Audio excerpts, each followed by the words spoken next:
Salve, salve, meus amigos! Estamos juntos mais uma vez. Aqui é Isaías Oliveira e hoje nós vamos conversar um pouquinho sobre os caminhões Dodge e um pouco, bem pouco mesmo, sobre os carros. Não vou focar muito, não vou falar de todos, tá ok? Só buscando falar mais de caminhões, mas é claro que vou ter que citar alguns carros, mas não citarei todos, tá, meus amigos? Muito obrigado aí por assistir. Para falarmos da Dodge, temos que falar um pouco da sua longa história. No início de 1900, os irmãos Dodge decidiram construir um automóvel diferente. Começaram com a produção de peças e em 1914 desenvolveram sua indústria automobilística. Nos anos 20, os irmãos faleceram e em 1925 as viúvas dos irmãos venderam a Dodge Brothers Company para um banco de investimento. Por fim, no ano de 1928, a Dodge Brothers passou a entregar o grupo Chrysler Corporation. A Ford, a Chevrolet e a Chrysler eram conhecidas como as três grandes no mercado automobilístico da época, sendo a Chrysler a menor dentre elas. Diversos modelos Chrysler, Dodge, Plymouth, entre outros importados, foram montados no Brasil ao longo da década de 30 pela carioca Chrysler, firma controlada pelos principais acionistas da Mesbla, e posteriormente, até meados da década de 50, também pela Brás Motor em São Bernardo do Campo, São Paulo, pela Cipan, Rio de Janeiro, e pela Cirey, Porto Alegre. A vinda da Chrysler para o Brasil acabou ocorrendo através da Cinca, aqui instalada desde 1958. Apesar de adquirir a matriz francesa em 1963, apenas 3 anos depois, a empresa norte-americana assumiu o controle da Cinca Brasil, a partir de agosto de 1967, mudando a razão social para a Chrysler do Brasil S.A. Os carros Cinca passaram por um profundo processo de revisão técnica, com melhorias de controle de qualidade e elevação da garantia para inéditos 36 mil quilômetros ou 2 anos de uso. Os primeiros produtos Dodge brasileiros, marca escolhida para representar o grupo no país, foram do segmento de carga, uma família de caminhões apresentada no 6º Salão do Automóvel em novembro de 1968. Para sua produção, foi adquirida a unidade industrial da Internacional em Santo André, São Paulo, que cessara sua produção há quase 3 anos antes. Eram 3 os modelos, para 700 kg, 3,5 toneladas e 8 toneladas.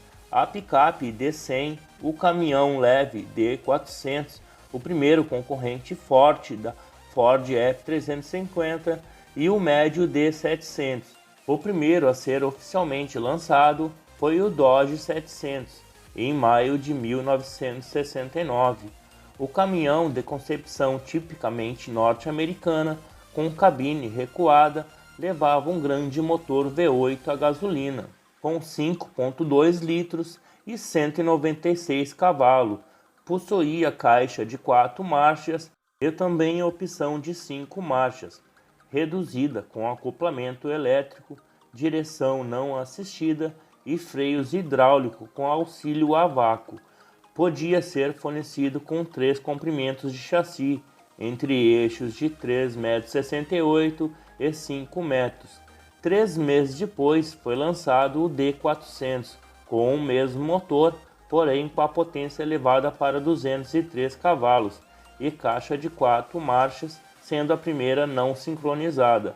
Em novembro, por fim, a vez da picape chegou, com 198 cavalos, caixa de 3 marchas sincronizada e suspensão convencional. A linha de veículos comerciais da Dodge foi oferecida com garantia de 6 meses ou 12 mil quilômetros, a maior do segmento no país.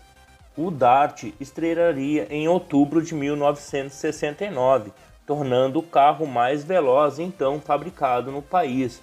270 kg mais leve que seu maior concorrente, o Ford Galaxy, o Dart conquistou o título do carro do ano de 1970 pela revista Auto Sport. Com o lançamento do Dart, cessou a produções do carros de origem da Simca. O ritmo das novidades continuou intenso durante o ano de 1970. Em janeiro foi apresentado o caminhão D700 a diesel, com motor Perkins de 6 cilindros e linha de 5,8 litros e 140 cavalos. E em março, as versões gasolina e diesel com terceiro eixo, elevando a quase 8 toneladas sua capacidade de carga. No mesmo mês, o Dart ganhou uma versão Super Standard. Em outubro, surgiu o Dart Coupé. A Chrysler guardou para o 7º Salão do Automóvel seus dois lançamentos mais importantes no segmento de cargas: o semi-pesado D900 a gasolina ou diesel, com capacidade de 9 toneladas ou 22 toneladas e meia de tração, e utilizando os mesmos motores do D700. Possuía dupla redução no diferencial, 5 marchas, direção hidráulica como opcional, rodas raiadas, pneus maiores, freios a ar. Estava disponível em 4 distâncias de entre eixos.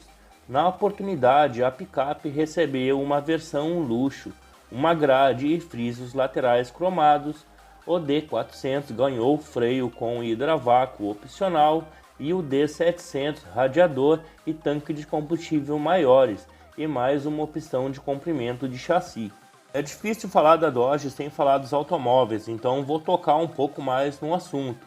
Dentre os automóveis, a grande novidade foi o Dodge Charger, com destaque para a citante versão RT, seguindo o que era a tradição nos Estados Unidos, transformar automóveis de série em quase esportivos. O Dart e seus derivados logo conquistaram metade do mercado de carros de luxo. O mesmo não ocorreu com a linha comercial, que não conseguiu se firmar no mercado e jamais alcançou uma fatia significativa.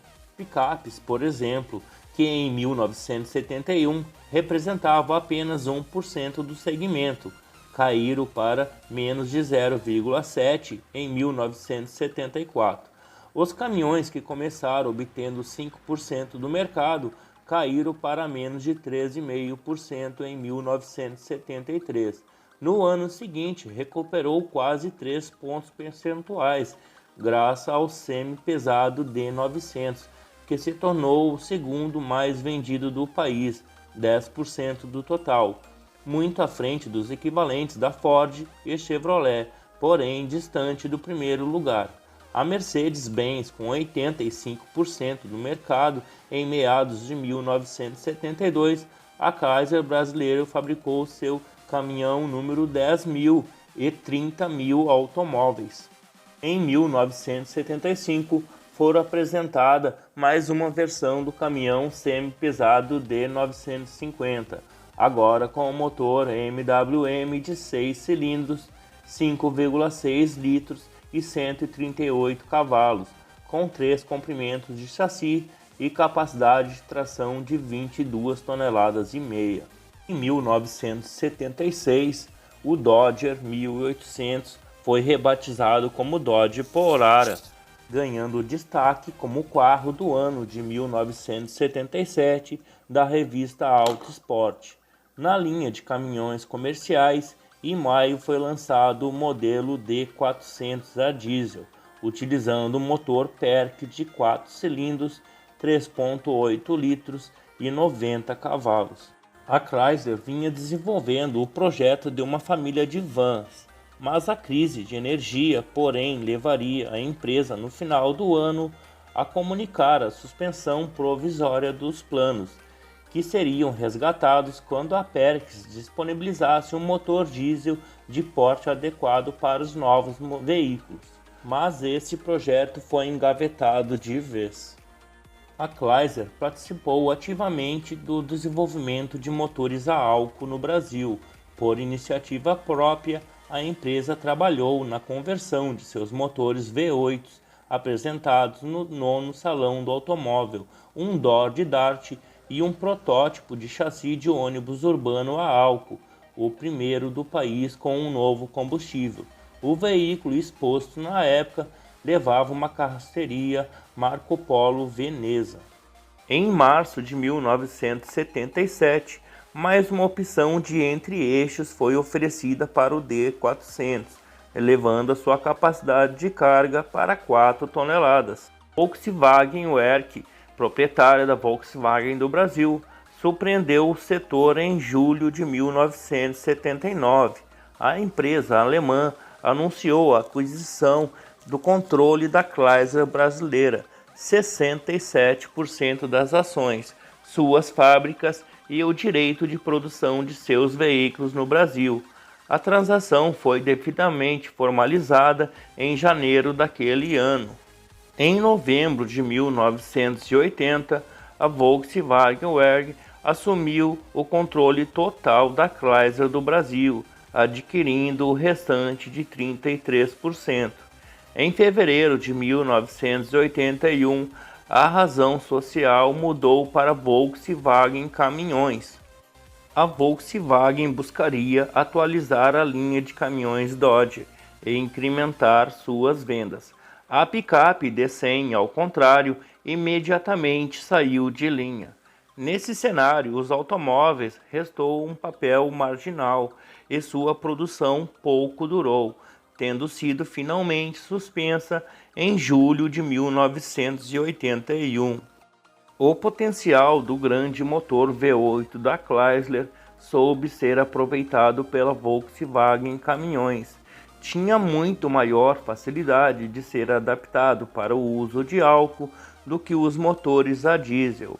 Assim, rapidamente o motor foi transformado e em janeiro registrado no CDI, equipado com ignição eletrônica, desenvolvendo 173 cavalos. 2 meses depois, já equipava o novo lançamento, o Dodge E13, 4x2 com capacidade de carga de 9 toneladas e peso bruto de 13 toneladas, o primeiro caminhão a álcool fabricado no Brasil. Ainda em março, a Volkswagen Caminhões lançou seu primeiro veículo da nova geração, os modelos 11130 e o 13130, com cabine avançada basculante, motor diesel MWM, fazendo uma campanha publicitária focada para o uso na estrada e uso urbano, deixando o Dodge para o uso de serviços pesados e serviços fora da estrada. Em novembro, no 12º Salão do Automóvel, lançou mais um Dodge, o modelo E21, com capacidade de 14 toneladas e um peso bruto total de 21 toneladas, o único 6x4 a álcool do país, e com a disponibilidade de desconectar um dos eixos, transformando em 6x2. Também foi oferecida uma versão mais leve, 4x2, e o E11 também a álcool, com 8 toneladas de capacidade de carga. Em 1982, a tração 6x4 conversível em 6x2 foi levada ao diesel, denominando D1400 TD. O caminhão tinha um motor MWM de 128 cavalos, a mesma capacidade do E21.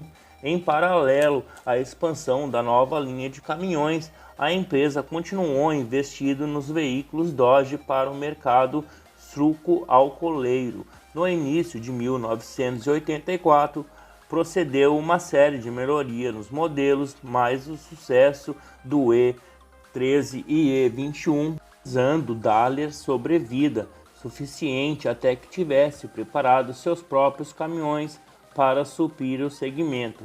Esses modelos foram fabricados até o final do ano, quando por fim foram substituídos pelos modelos Volkswagen 22160, o primeiro caminhão com cabine avançada especialmente preparado para o serviço da lavoura canavieira.